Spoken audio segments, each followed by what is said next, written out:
She ordered dinner for two, not because someone was coming, but because admitting she was alone felt heavier than pretending. Marisol Bennett always chose the small table near the window. It sat in the corner of a quiet Italian restaurant where soft music played, and couples leaned close to hear each other. She liked that table because it let her see the streetlights outside, glowing like small stars. But tonight, like many nights before, she asked the waiter for two menus. The waiter did not question her anymore. He simply nodded and placed both menus carefully on the table, one in front of her, one in front of the empty chair. Marisol was 38, a single mother raising her 10-year-old son, Eli, in a small apartment across town. She worked long hours at a community library, checking out books, fixing torn pages, and helping children find stories about heroes. At home, she was the hero. She packed lunches, helped with homework, and listened when Eli talked about school. But when the day ended and Eli fell asleep, the silence grew louder. Ordering dinner for two had become a habit. At first, she told herself it was temporary, just until she felt ready to sit alone without shame, just until she stopped hoping someone might walk through the door and say her name with warmth. But weeks turned into months, and hope became something quiet and private. She did not order extra food because she was hungry. She ordered it because the second plate made her feel less invisible. In a room full of laughter, she could pretend someone had simply stepped away to take a call. She could pretend she was chosen, not left behind. Marisol sat straight in her chair, smoothing the napkin across her lap. She checked her phone, even though no new messages waited. Deep inside, she knew no one was coming, no last-minute apology, no surprise visit. Still, she kept glancing at the door whenever it opened. Loneliness, for her, was not dramatic. It did not come with tears or loud breakdowns. It was routine. It was brushing her hair before bed and seeing only one toothbrush in the cup. It was filling out emergency contact forms with no second name to write down. It was sitting at parent meetings alone while other parents whispered together. She had learned to carry her loneliness with dignity. She never spoke badly about Eli's father, who had left when responsibility felt too heavy. She simply said, "It's just us," with a small smile. And in many ways, it was enough. Eli was kind, thoughtful, and strangely protective of her feelings. Sometimes she caught him watching her when he thought she wasn't looking, as if he was checking whether she was okay. Children, she realized, could become emotional gatekeepers. Eli often tried to cheer her up without saying so. He would bring her drawings from school or insist on movie nights even when he had homework. He stayed close, as if afraid that if he looked away too long, she might disappear too. Tonight was different, only because it was her birthday. She had not told anyone at work. She had not posted anything online. She simply dressed in her blue dress, the one Eli said made her look like a sky that forgot to be sad. He had wanted to come with her, but she told him to stay with their elderly neighbor for a few hours. She said she needed grown-up time. The truth was, she did not want him to see the empty chair. The restaurant buzzed with quiet joy. A family celebrated a graduation near the back. A couple toasted to an anniversary. Laughter rose and fell like waves. Marisol folded her hands on the table and breathed slowly. She reminded herself that being alone did not mean being unworthy. Still, the second glass of water across from her felt like a mirror. It reflected what she tried not to say out loud. She wanted someone to choose her, not because she begged, not because she settled, but because they saw her strength and stayed. Her food arrived, 2 plates of pasta, steam rising into the warm air. The waiter placed them carefully, as always. "Will your guest be joining you soon?" he asked gently. She smiled in a way that practiced courage. "He's running a little late," she replied. The lie did not feel sharp anymore. It felt soft, like a blanket she wrapped around herself. Across the room, she noticed a little girl tugging her father's sleeve, asking him to taste her dessert. The father laughed and leaned closer. Marisol looked away, not in jealousy, but in quiet longing. She picked up her fork and took a small bite. The second plate remained untouched.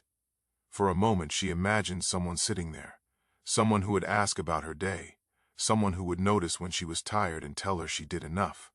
But as minutes passed, the chair remained still. Loneliness in public spaces had a special kind of weight. It was easier to be alone at home. At home, the silence belonged to her. Here, surrounded by connection, her solitude felt brighter, almost visible. Yet she stayed. She did not rush. She refused to shrink herself just because no one sat across from her. If she left early, it would feel like surrender. So she sat tall, even as her heart felt small. She reached into her purse and pulled out a folded birthday card. Eli had slipped it inside before she left. She opened it slowly. In messy handwriting it read, "Happy birthday, Mom. Even if other people forget, I will always choose you." Her throat tightened. She blinked quickly, careful not to smudge the ink with tears.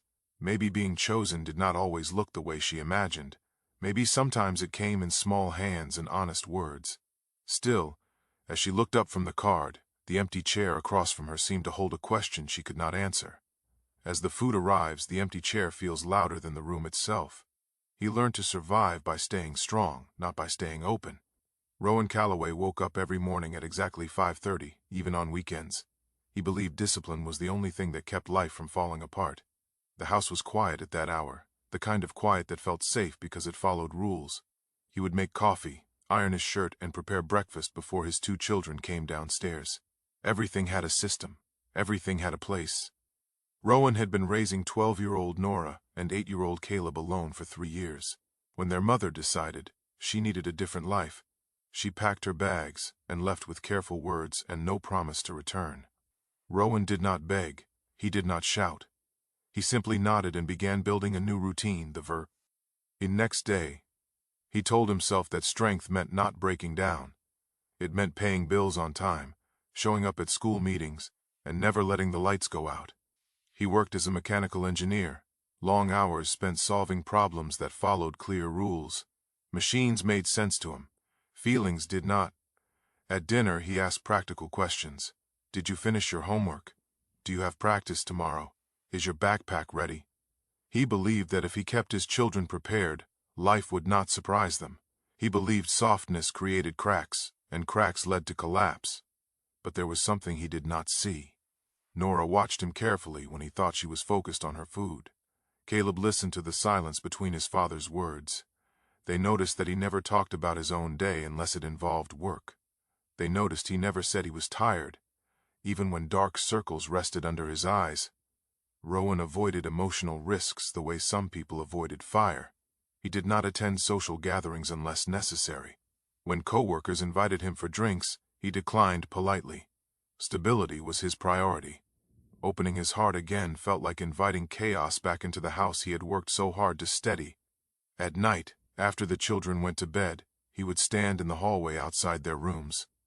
He would listen to the soft sound of their breathing and remind himself that he was enough. He told himself they did not need a father who talked about feelings.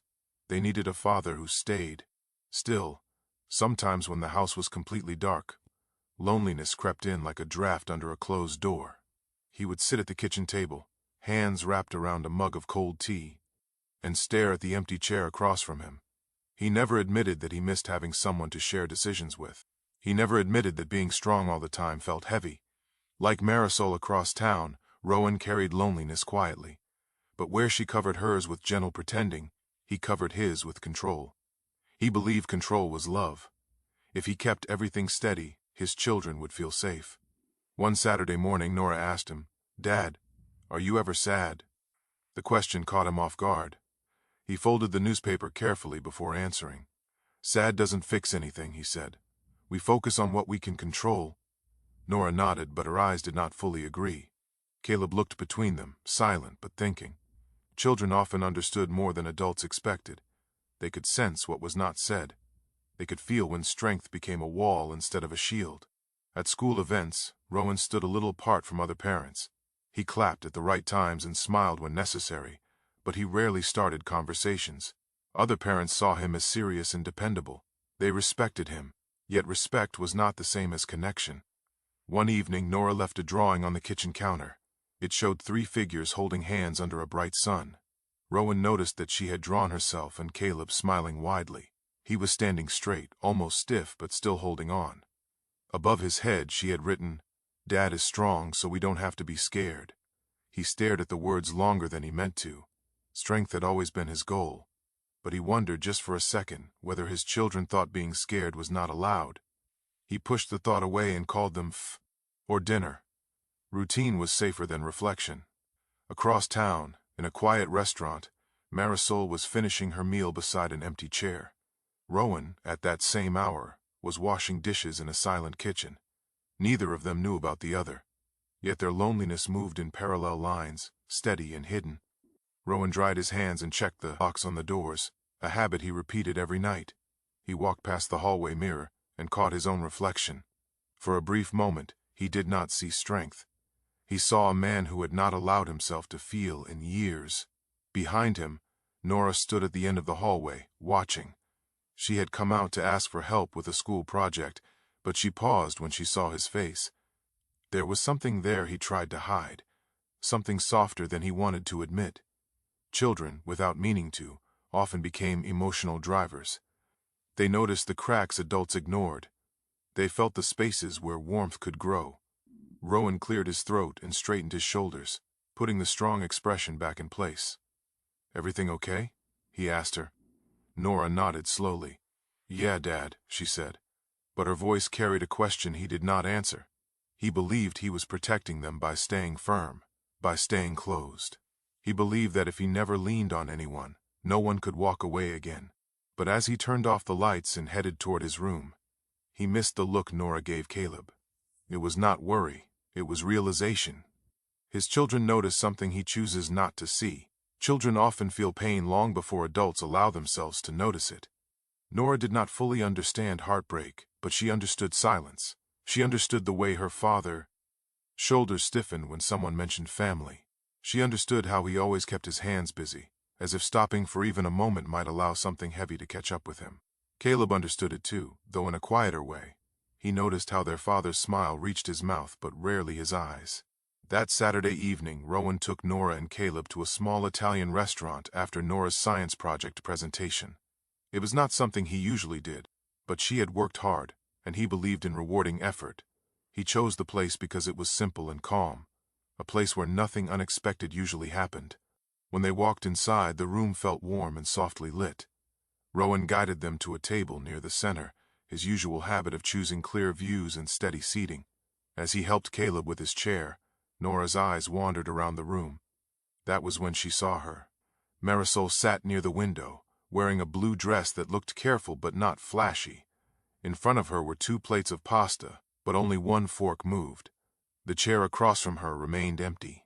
Nora watched for a moment, thinking maybe someone was in the restroom. But the woman kept glancing at the door with a hope that looked thin, like it had been stretched too many times. Children are good at reading what adults try to hide. Nora noticed the small way the woman straightened her back whenever the door opened. She noticed the second glass of water untouched. She noticed how the woman smiled at the waiter, but her fingers twisted the napkin in her lap. Caleb followed Nora's gaze. "Why does she have 2 dinners?" he whispered. Rowan looked over briefly, then back at the menu. "Maybe she's waiting for someone," he said in a steady voice. He did not look long enough to see the deeper story. But Nora kept looking. She saw something familiar in the woman's posture. It reminded her of the way her father stood alone at school events, present but separate. It reminded her of the drawing she had left on the counter that morning, strong but alone. Children do not always have big words for emotions, but they understand feelings in their own way. Nora did not think, "She is lonely." Instead, she felt a quiet pull in her chest, like when Caleb looked sad but pretended he wasn't. She had learned to pay attention to those feelings. Throughout their meal, Rowan focused on practical things. He cut Caleb's chicken into smaller pieces and reminded Nora to drink her water. He asked about her project and nodded with approval at the right moments. He was there, fully responsible, fully steady. Yet even he felt something shift in the air. He noticed his children were unusually quiet. He followed their line of sight once more and saw the woman laughing softly at something on her phone, though no one sat across from her. For a second he felt a strange recognition. An empty chair could speak loudly if someone listened. Rowan quickly looked away. He had trained himself not to step into stories that were not his. Getting involved meant emotional risk, and emotional risk meant instability. He had promised himself that his children would never experience another sudden goodbye. Stability came first. At the table by the window, Marisol unfolded a small card and read it again. Nora could not see the words, but she saw the way the woman pressed the card to her chest for just a moment, before placing it back in her purse. It was not dramatic. It was quiet. That made it stronger. Caleb leaned closer to Nora. "She looks like when Dad thinks we're not watching," he said softly. Nora swallowed. She knew exactly what he meant. Children often become bridges without planning to. They notice the space between people. They sense when someone needs connection but is too proud or too afraid to ask for it. Nora did not think she could fix anything. She only felt that doing nothing would be wrong. Rowan reached for the check, ready to leave. Routine complete, reward given, night finished. But as he stood, Nora gently touched his sleeve. "Dad," she said carefully, "can we do something nice?" Rowan paused. "We already did," he replied, misunderstanding her meaning. Nora shook her head slightly and glanced toward the window table. Caleb followed her eyes again. Rowan's jaw tightened almost without him noticing. He knew what they were seeing. He just did not want to step into it. His children were not asking him to solve someone's life. They were not asking for a grand gesture. They were simply reacting to what they felt. Their empathy did not come from weakness. It came from growing up in a house where silence had weight. Rowan felt the old wall rise inside him. Getting involved could be awkward. It could be misread. It could lead to expectations. But he also saw the quiet determination in Nora's eyes. She was not being dramatic. She was being kind. Across the room, Marisol reached for her purse, preparing to leave with one plate untouched. The empty chair beside her still waited. Rowan hesitated, standing between routine and something unfamiliar. He could walk out the door and keep life controlled. Or he could allow a small crack in his carefully built structure. Nora squeezed Caleb's hand, and without asking permission again, they picked up something from their table and turned toward the woman by the window. One quiet choice by the children begins to shift the night. Kindness arrived without permission, and that made it impossible to ignore. Nora did not say a word as she walked toward the table near the window. Caleb followed her, holding the small dessert they had not touched, a slice of chocolate cake their father had ordered to celebrate. Rowan stood frozen for a second, watching his children cross a space he had always taught them not to cross. It was an invisible line, the kind adults draw around strangers to keep life simple and safe. Marisol was reaching for her purse when she noticed the two children standing beside her table. For a moment she looked confused, as if she thought they had mistaken her for someone else. Nora gently placed the dessert on the empty side of the table, right in front of the untouched plate. Caleb set down 2 extra forks beside it. Neither of them spoke. Their act was quiet, almost careful, like they were placing something fragile. Marisol blinked, unsure how to respond. Her first feeling was shock, not because the gesture was loud or dramatic, but because it was real. The empty chair had been her silent secret all evening. Now someone had seen it. Rowan quickly stepped forward, his movements controlled but tense. "I'm sorry," he said softly, his voice respectful but firm. They didn't mean to intrude. His eyes met Marisol's, and in that brief second, he felt exposed. He recognized something in her expression that mirrored his own nights at the kitchen table. Marisol shook her head slightly. "It's okay," she replied, though her voice carried hesitation. Lonely people often fear kindness more than rejection. Rejection is expected. It fits into the story they already tell themselves. But kindness challenges that story. It forces them to admit they were seen. Her fingers rested on the edge of the dessert plate, but she did not pull it closer. Accepting it felt dangerous. It meant admitting she needed it. Nora looked up at her with steady eyes, not pitying, not dramatic, just present. Caleb gave a small nod, as if to say, "This is for you." Then they stepped back without waiting for thanks. They were not trying to rescue her. They were simply responding to what they felt.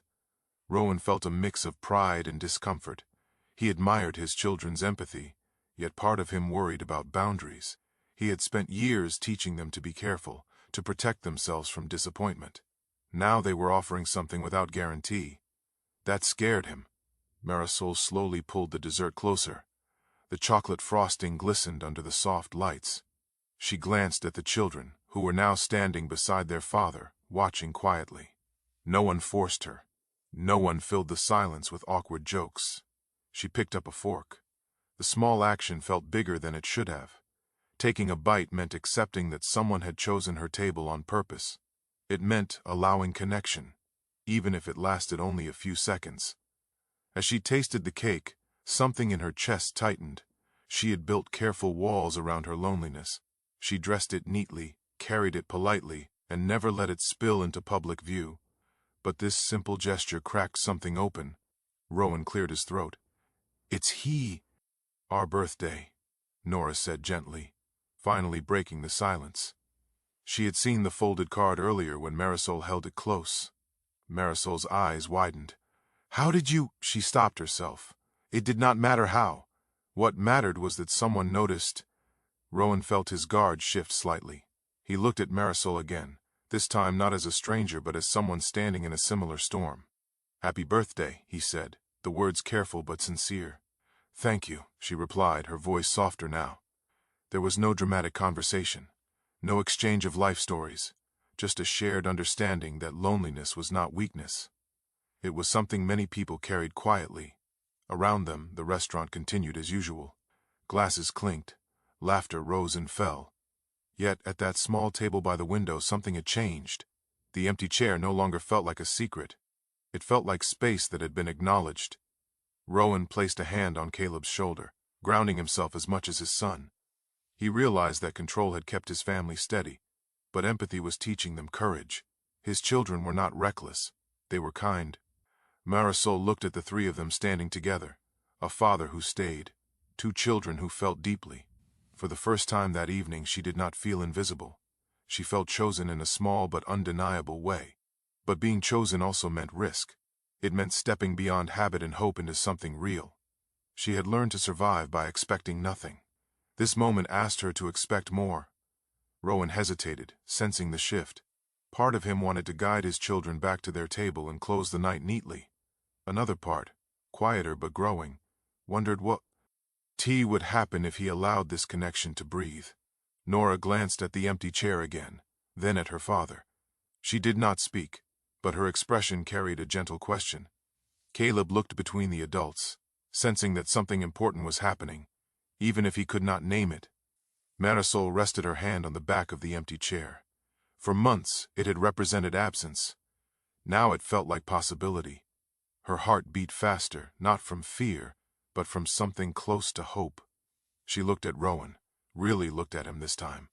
He was not flashy or charming. He looked steady, a little guarded, and very tired. But he had stayed. That mattered. The restaurant lights seemed warmer, softer.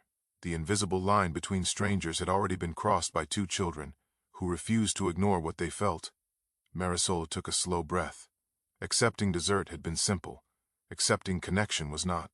Accepting the gesture opens emotions she worked hard to lock away. Belonging feels dangerous when it has been missing for too long. Marisol did not remember deciding to stay. One moment she was holding her purse, ready to leave with her quiet dignity, and the next she was watching Nora pull out the empty chair, as if it had always been meant to be used. The movement was simple, natural, without pressure. Rowan hesitated only a second before giving a small nod to his children, a silent permission that surprised even him. "Would you like to join us?"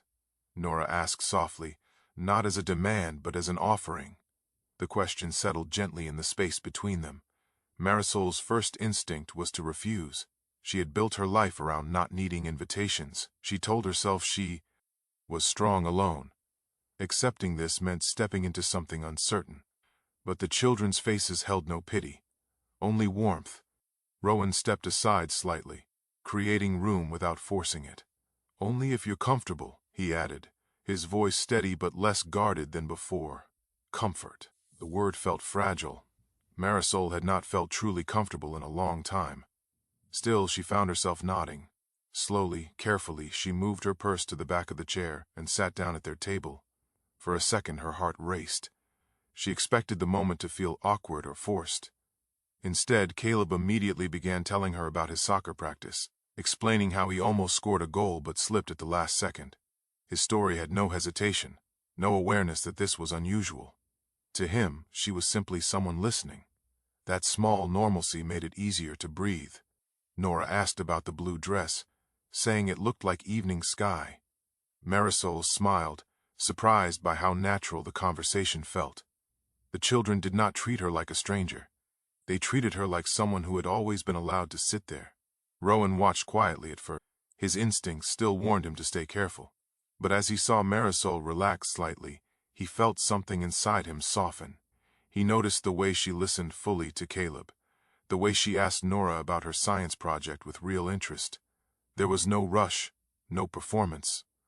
Belonging, he realized, did not always arrive loudly. Sometimes it slipped into ordinary conversation. For Marisol, comfort and fear lived side by side. She felt warmth at the table, but fear whispered that it could disappear at any moment. She had known what it meant to depend on someone, and then watch them walk away. Sitting here felt like stepping onto thin ice, beautiful but uncertain. She reminded herself not to lean too far into the feeling.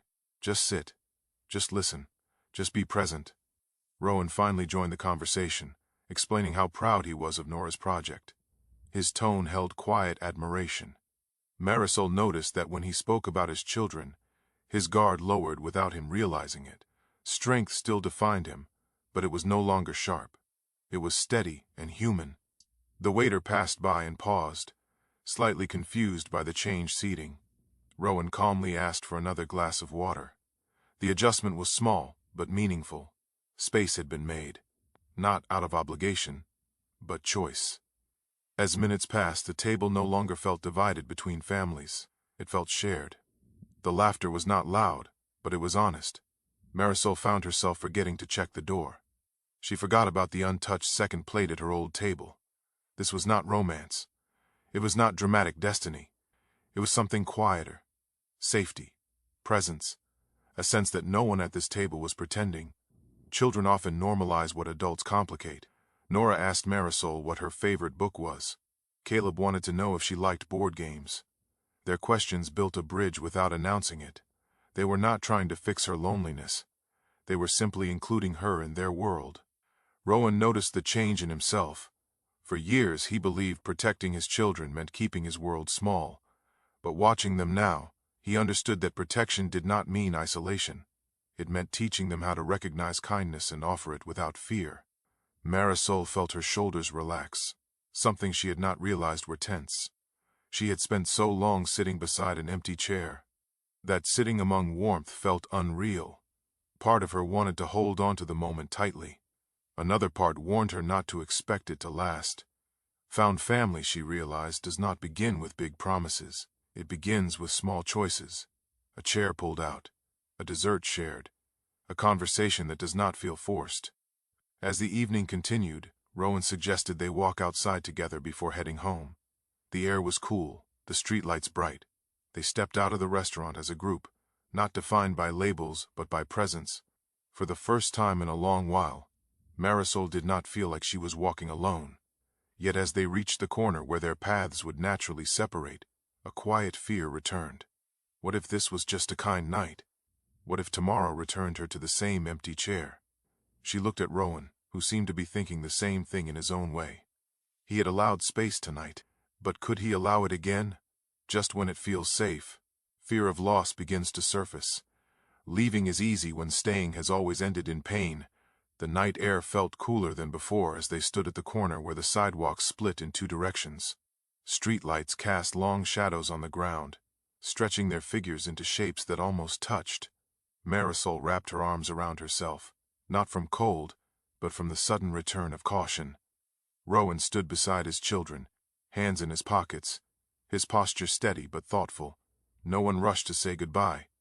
For both adults, the silence carried history. Marisol had once believed in promises that sounded strong. She had trusted words like forever and always, only to watch them fade into excuses and distance. And Eli's father left. He did not leave with anger. He left with calm explanations, as if walking away from responsibility was reasonable. That quiet departure hurt more than shouting ever could. It taught her that people could disappear gently, without warning. Rowan's story was different but carried the same lesson. His wife had not left in one dramatic moment. She slowly pulled away over months, choosing independence over shared life. He remembered the last conversation clearly, how she said she needed space to find herself. He had stood still, holding the weight of two children who did not understand why their world was changing. He promised himself then that he would never depend on someone who could walk away so easily. Survival had shaped them both. Marisol survived by lowering her expectations. Rowan survived by tightening control. Both methods worked, both kept their children safe. But neither method allowed room for staying. Consistency, when you are used to loss, feels threatening. It asks you to hope again. And hope feels risky. Nora broke the silence first. "Can we walk a little longer?" she asked, looking between the adults. Her voice was casual, but her eyes were careful. She sensed the fragile moment. Caleb nodded quickly, as if agreeing would help hold it together. Rowan hesitated. His instinct was to end the night neatly. Say goodbye, return to routine, protect stability. But he looked at his children and saw something different. They were not asking for excitement. They were asking for continuity. Marisol thought of Eli waiting at home. She imagined telling him about the evening. She imagined his protective questions, his quiet hope. She did not want to teach him that kindness always ends quickly. "Just around the block," she said gently. They began walking together, steps unplanned but in rhythm. The children moved slightly ahead, talking about school and soccer and books. Their voices filled the space with normalcy. It was not dramatic, it was simple. That simplicity made it powerful. Rowan found himself walking beside Marisol without forcing conversation. After a few moments he spoke. "I'm not very good at this," he admitted quietly. "At what?" she asked. "At letting new people in." She gave a small, understanding smile. "Me neither." The honesty felt fragile but real. There was no grand confession, no deep discussion of past wounds. Just two people admitting they had learned to expect disappearance. They stopped at a small park bench. The children sat down, still talking. Rowan and Marisol remained standing for a moment before sitting at opposite ends of the bench. The space between them was not distance. It was caution. "I used to think if I stayed strong enough, nothing could fall apart," Rowan said slowly. "But strength doesn't stop people from leaving." Marisol looked ahead at the playground, empty under the streetlight. "I stopped believing people would stay," she replied. It felt safer. The truth rested between them. Not heavy, but honest. Children create emotional continuity without planning to. Nora leaned her head against her father's shoulder for a brief second before standing again. Caleb asked Marisol if her son liked board games. Their questions wove threads between two separate lives. Rowan noticed how easily his children included her, as if they already trusted the possibility of tomorrow. Were not afraid of what might happen next week. They were focused on now. That was what staying really meant. Not promising forever, just choosing the next moment. Marisol's phone buzzed softly. A message from Eli. "Did you have a good birthday, Mom?" Her chest tightened. She typed back, "Yes." Something unexpected happened. She paused before adding, "In a good way." Rowan watched her smile at the screen. He felt something unfamiliar rise inside him. Not fear exactly, but responsibility. If he stepped forward, he could not step back easily. His children were already opening the door. If he closed it now, they would feel it. The bench grew quiet as the children ran toward the swings. For a moment, Rowan and Marisol sat alone again, but this time not as strangers. The air felt steady, almost peaceful. Then Caleb stumbled lightly while jumping off the swing, not hurt, just surprised. He looked around quickly, checking who was watching. Rowan stood instantly, ready. Marisol rose at the same time, her hand half extended before she stopped herself. Their eyes met. In that shared reaction was something deeper than politeness. It was instinct. It was care. It was the beginning of shared responsibility. Both of them felt it at once. Staying would mean showing up again. Staying would mean letting their children see connection that might not last.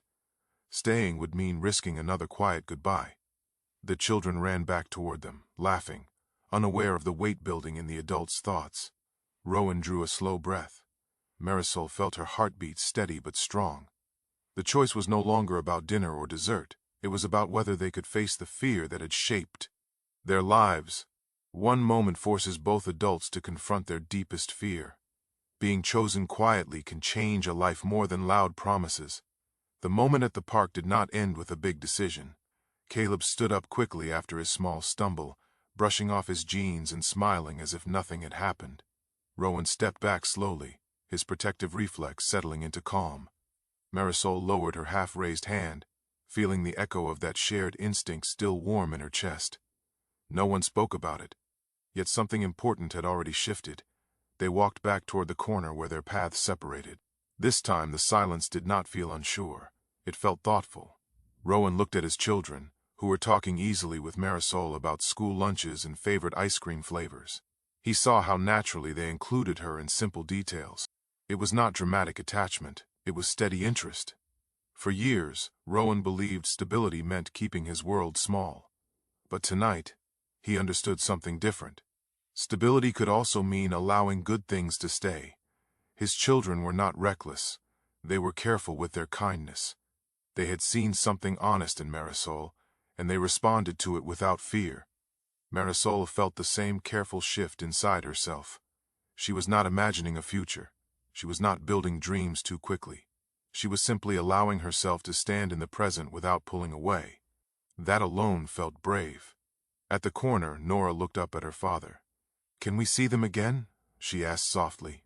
There was no pressure in her voice, only hope. Rowan did not answer right away. In the past, he would have protected himself by saying something neutral, something that closed the door gently. But he saw how much tonight meant to his children.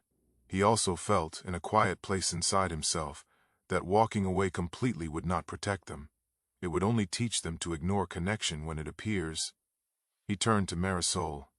"We usually come to this park on Sundays," he said, keeping his tone calm and simple. "If you and your son ever want to join, you'd be welcome." It was not a promise. It was not a grand invitation. It was an open door. Marisol felt her heart beat faster. She thought of Eli, of how he watched her carefully when she came home late, trying to read her mood. She thought of the way he wrote in her birthday card that he would always choose her. She realized that maybe she could choose something too. "We're usually free on Sundays," she replied gently. "I think Eli would like that." The words felt careful but real. There was no exchange of numbers in a rush. No dramatic plan made on the sidewalk. They simply agreed on a place and a time that already existed in their routines. Stability over excitement. Presence over promises.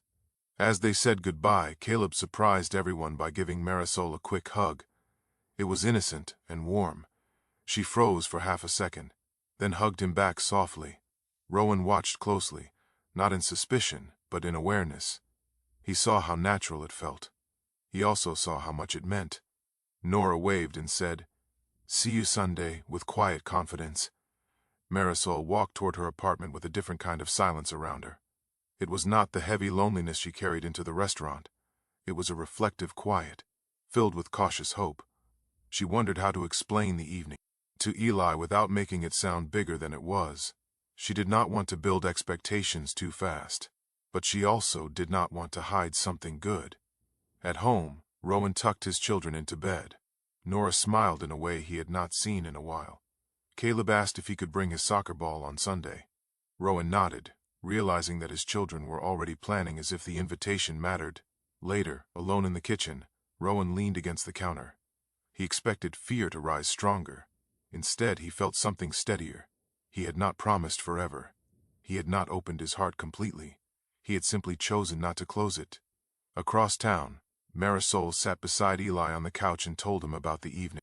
She described the restaurant, the dessert, and the park. She watched his expression carefully, worried he might feel replaced or confused. Instead, Eli listened quietly and then asked, "Do they seem kind?" "Yes," she answered honestly. "Then we should go Sunday." He said simply, "Children often see hope more clearly than adults do." That night, both Rowan and Marisol lay awake longer than usual. Hope had entered quietly, without warning. It did not shout. It did not demand.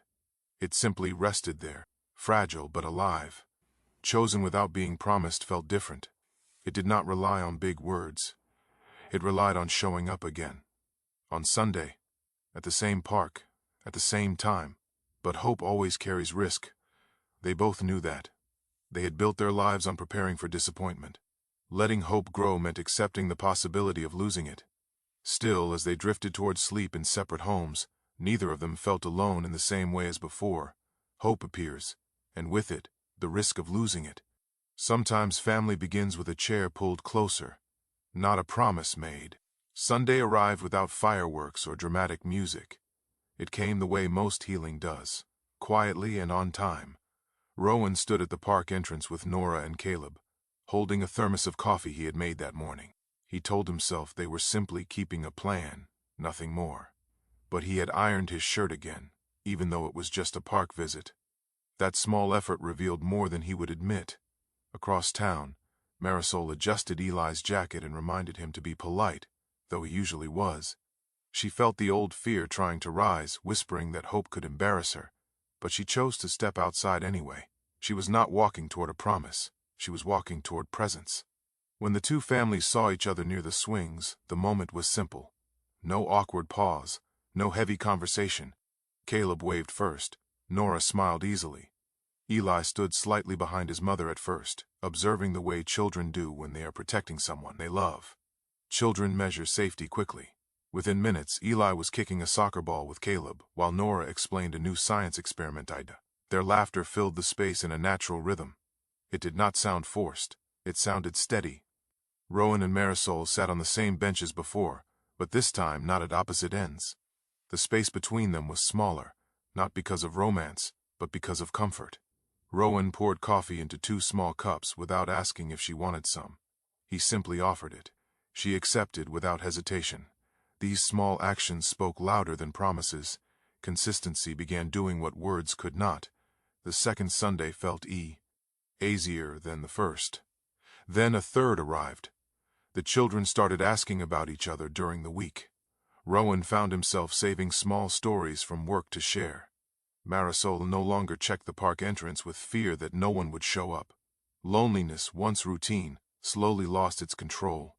Eli watched Rowan carefully at first, measuring him the way he once measured adults who came too close. But Rowan did not try to replace anyone. He did not overstep. He simply showed up. He asked Eli about school, listened fully, and never rushed his answers. Over time, Eli's shoulders relaxed. Nora noticed the difference in her father, too. He laughed more openly now. The tightness in his posture softened when he sat beside Marisol. He still valued discipline and responsibility, but they no longer defined every part of him. Strength remained, but it was warmer. Marisol felt the change inside herself as well. She stopped pretending she did not care. She allowed herself to enjoy small moments, like watching the 4 children, hers and his, sit on the grass sharing snacks as if they had always done so. She realized that found family is not built by replacing the past. It is built by choosing the present again and again. One evening, instead of meeting at the park, Rowan suggested they all cook dinner together at his house. The idea would have once terrified him. Inviting someone into his controlled space felt risky.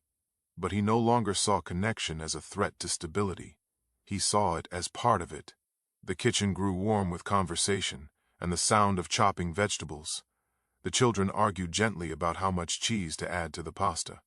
Marisol stood beside Rowan at the stove, both of them moving carefully around each other, learning new rhythms. There were no grand speeches, no declarations of forever, just shared responsibility. Plates passed, water glasses refilled, homework discussed at the table. For the first time in a long while, the table did not feel divided into separate lives. It felt shared. Rowan noticed something quietly powerful that night. When he stood to clear the dishes, Eli followed without being asked. When Marisol began wiping the counter, Nora joined her. The children were not just visitors, they were participating. They were building something together without needing it to be named. Later, when the children sat in the living room playing a board game, Rowan and Marisol remained at the table for a moment longer. The empty chair that once symbolized absence now held Eli's jacket. It was no longer loud. It was no longer accusing. "It feels different," Rowan admitted softly. "Yes," Marisol replied. "It does." They did not rush to define what different meant. They understood that life remained uncertain. There would still be hard days. There would still be fears that rose without warning. But loneliness no longer owned the room. Being chosen had not come with fireworks. It came with showing up on Sundays, with sharing dessert, with asking simple questions and staying to hear the answers. As the night ended and coats were put on, Caleb hugged Eli like a teammate. Nora reminded Marisol about next week's plan without asking if it would happen. Rowan walked them to the door, not out of formality but because he wanted to. Marisol stepped outside and looked back once. The house behind her no longer felt like someone else. Space. It felt like a place where a chair would always be pulled closer if she arrived. The future was still unwritten. There were no guarantees, but there was presence, there was effort, there was choice, and sometimes that is enough. Life remains uncertain, but loneliness no longer defines them. If this story touched something quiet inside you, don't let that feeling fade when the screen goes dark. Stay connected to stories that remind us we are not alone. Like this video, share it with someone who needs hope, and subscribe so you never miss the next journey of the heart. Because sometimes the smallest act of kindness can change someone's whole life, and maybe even yours. Now tell me honestly, if you saw someone sitting at an empty table, would you walk past, or would you pull the chair closer?